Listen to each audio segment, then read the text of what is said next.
सूत भोले लगा है आसन बम लहरी। भूत पूत यम दूत सूत भोले लगा है आसन बम लहरी। त्रिनेत्र और चांद का सूत्र दीनानाथ से बम लहरी। विकराल रूप ये शंभु भूप तप में आसन है बम लहरी। अखंड पाठ हो श्रावण मास सब ओम नमन है बम लहरी। कष्ट निवारण पाप को तारण गंगा जल में शिव लहरी। अगन मगन में लगी लगन और जाप करूं मैं शिव लहरी। अगड़ बम बम बगड़ बम बम बम बम बम बम लहरी।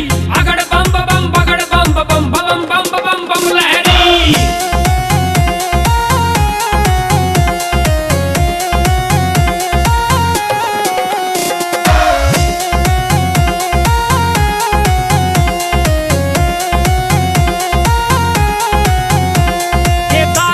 कहीं बद्रीनाथ और ओम हरि में बम लहरी। महाकालेश्वर ओंकारेश्वर शिव हरि हरि में बम लहरी। श्री वेदनाथ श्री भीमा शंकर भजन हरि में बम लहरी।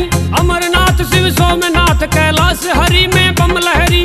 नागेश्वर और त्र्यंबकेश्वर मंदिर हिमाचल बम लहरी। अगन मगन में लगी लगन और जाप करूं मैं शिव लहरी। अस्त्र शस्त्र और सिंह के वस्त्र सांप गले में शिव लहरी।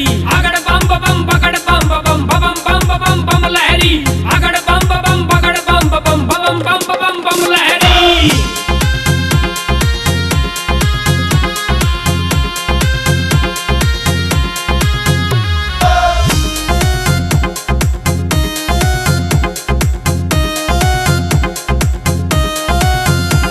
प्रचंड काल तुम महाकाल विष सेवन धारण बम लहरी। त्रिशूल शस्त्र है डमरू अस्त्र है प्रचंड कारण बम लहरी।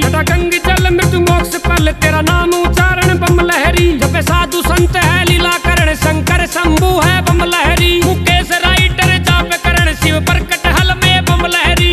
अगड़ बम बम बगड़ बम बम बम बम बम लहरी। अगड़ बम बम बगड़ बम बम बम बम लहरी। अगड़ बम बम बगड़ बम बम बम लहरी। अगड़ बम बम बगड़ बम बम बम लहरी।